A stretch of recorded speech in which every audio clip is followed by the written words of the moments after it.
নবুয়তের 10ম বছরে হিজরতের আনুমানিক 2.5 বছর আগে বনু হাশিম ও বনু মুত্তালিব বংশের ওপর বয়কটের অবসান ঘটে। কিন্তু সে বছর আল্লাহর হুকুমে নবীজি সাল্লাল্লাহু আলাইহি ওয়াসাল্লামের জীবনে 3টি বিপর্যয় ঘটে, যার ফলে এই বছরটিকে বলা হয় আমুল হুজন, শোকের বছর। দাদা আব্দুল মুত্তালিবের ইন্তেকালের পর থেকে পুরো বয়কটের সময়টা জুড়ে যে ব্যক্তি নবীজি সাল্লাল্লাহু আলাইহি ওয়াসাল্লামকে নিঃশর্তভাবে সমর্থন দিয়ে এসেছিলেন তিনি হলেন নবীজি সাল্লাল্লাহু আলাইহি ওয়াসাল্লামের চাচা আবু তালেব।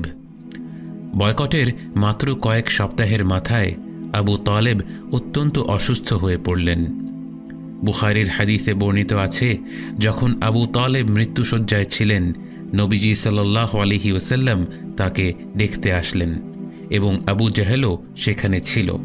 নবীজি সাল্লাল্লাহু আলাইহি ওয়াসাল্লাম তাঁর চাচাকে অনুরোধ করতে লাগলেন, চাচা, কালিমাটা পড়ে ফেলুন যেন আমি আল্লাহর কাছে আপনার জন্য সুপারিশ করতে পারি।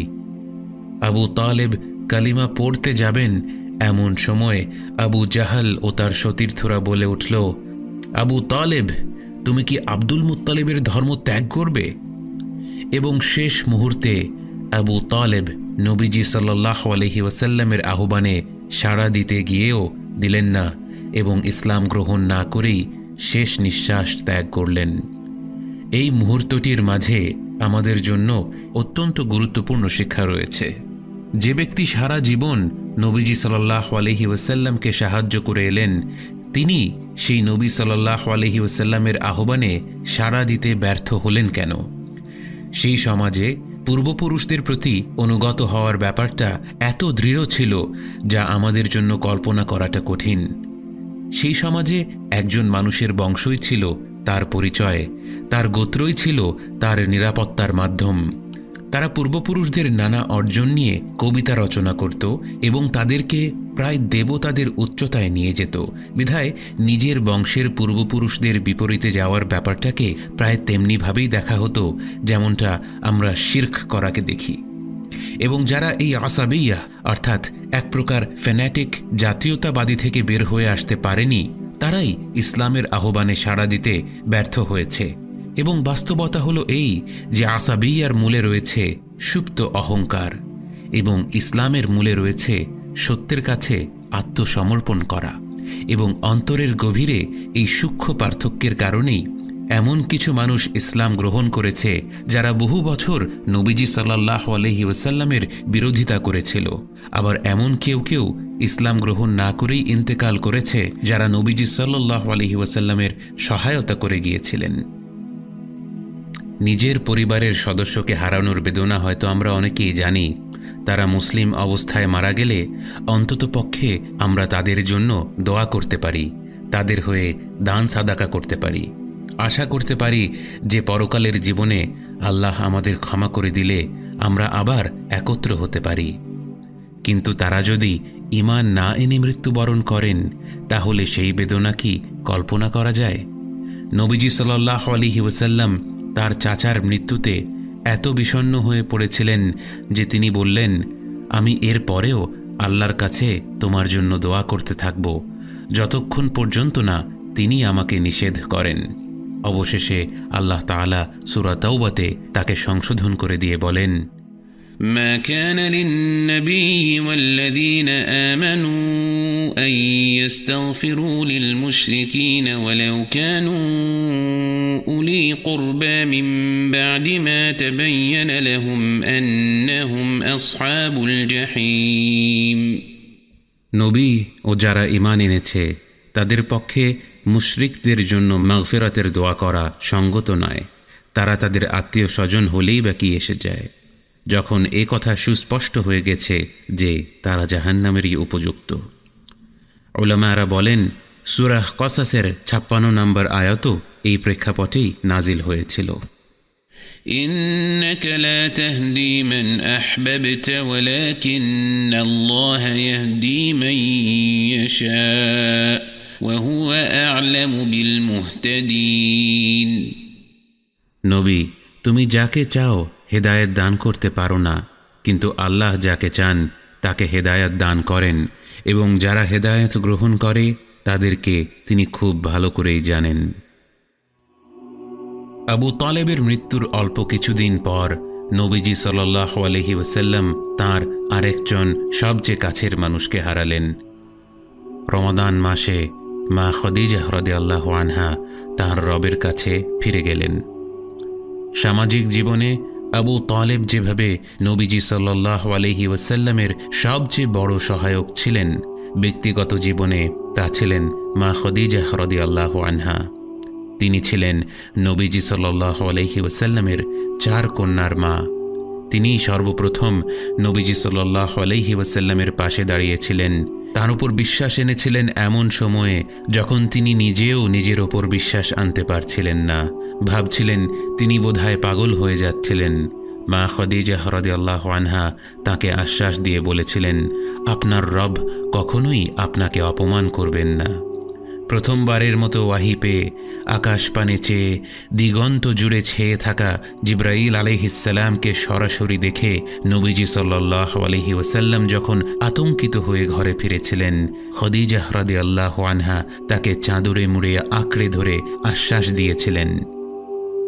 আর এখন সেই মানুষটাকেই নবীজি সাল্লাল্লাহু আলাইহি ওয়াসাল্লাম চাদরে মুড়িয়ে অন্ধকার কবরে রেখে চলে এলেন। সাহাবারা বলতেন, সেই ঘটনার পর মাসের পর মাস আমরা নবীজি সাল্লাল্লাহু আলাইহি ওয়াসাল্লামকে হাসতে দেখিনি। বহু বছর পর মা আয়েশা রাদিয়াল্লাহু আনহা বলেন, তিনি তার অন্য কোনো স্ত্রীদের ব্যাপারে এতটা ঈর্ষাবোধ করতেন না যতটা করতেন মা খাদিজা রাদিয়াল্লাহু আনহার ব্যাপারে। নবীজি সাল্লাল্লাহু আলাইহি ওয়াসাল্লাম তাঁর কথা ঘন ঘন স্মরণ করতেন এবং যখনই কোনো পশু কোরবানি করা হতো তিনি মা খাদিজা রাদিয়াল্লাহু আনহার সম্মানে তার বান্ধবীদের জন্য কিছু অংশ পাঠিয়ে দিতেন।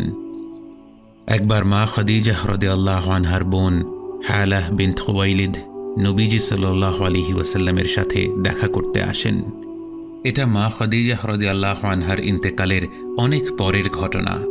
হালাহ রাদিয়াল্লাহু আনহা তাঁর ঘরে প্রবেশ করার অনুমতি চাইলে তার অনুমতি চাওয়ার ধরন শুনে এবং হয়তো তার কণ্ঠস্বরের সাথে তার বোনের কণ্ঠস্বরের মিল পাওয়াতে নবীজি সাল্লাল্লাহু আলাইহি ওয়াসাল্লাম ক্ষণিকের জন্য চমকে গিয়েছিলেন। মুহূর্তের জন্য হয়তো ভেবেছিলেন তাঁর প্রিয়তমা খাদিজা বোধহয় তাঁর কাছে ফিরে এলেন। আবু তালেব ও খাদিজা রাদিয়াল্লাহু আনহার ইন্তেকালের পরবর্তী সময়টা ছিল নবীজি সাল্লাল্লাহু আলাইহি ওয়াসাল্লামের মক্কার জীবনের সবচেয়ে কঠিন সময়। আবু তালেব যখন বনু হাশিম গোত্রের নেতা ছিলেন, তিনি নবীজি সাল্লাল্লাহু আলাইহি ওয়াসাল্লামের সামাজিক নিরাপত্তার দায়িত্ব নিয়েছিলেন। সেই সময় কেউ যদি তার গোত্রের নিরাপত্তা না পেত, তার সাথে কেউ অন্যায় করলে তার হয়ে ন্যায় বিচার চাওয়ার কোনো উপায় ছিল না। আবু তালেবের মৃত্যুর পর আবু লাহাব হয়ে গেল বনু হাশিম বংশের নেতা। যদিও প্রথমত আসাবিয়ার কারণে সে নবীজি সাল্লাল্লাহু আলাইহি ওয়াসাল্লামকেও নিরাপত্তার আওতাভুক্ত রেখেছিল, অবশেষে তার ইসলাম বিদ্বেষ তাকে কাবু করে ফেলে এবং সে নবীজি সাল্লাল্লাহু আলাইহি ওয়াসাল্লামের ওপর থেকে নিরাপত্তা উঠিয়ে নেয়।